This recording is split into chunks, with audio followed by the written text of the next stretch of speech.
Taste the Daily.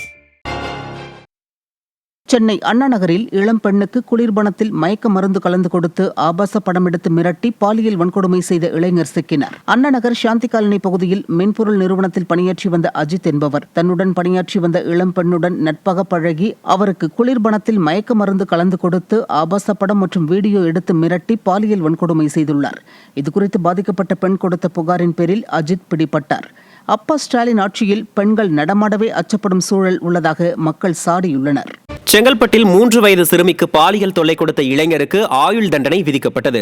செங்கல்பட்டில் 19/2/2022 அன்று 3 வயது சிறுமி தெருவில் விளையாடிக் கொண்டிருந்த போது அவரது வீட்டருகே வசித்து வரும் கண்ணன் என்பவர் சிறுமியை தூக்கிச் சென்று பாலியல் தொல்லை கொடுத்துள்ளார். இது குறித்த புகாரில் போக்சோ வழக்கில் கண்ணன் பிடிபட்ட நிலையில் இது தொடர்பான வழக்கு விசாரணை செங்கல்பட்டு நீதிமன்றத்தில் நடைபெற்றது. குற்றவாளி கண்ணனுக்கு ஆயுள் தண்டனை விதித்து நீதிமன்றம் உத்தரவிட்டுள்ளது.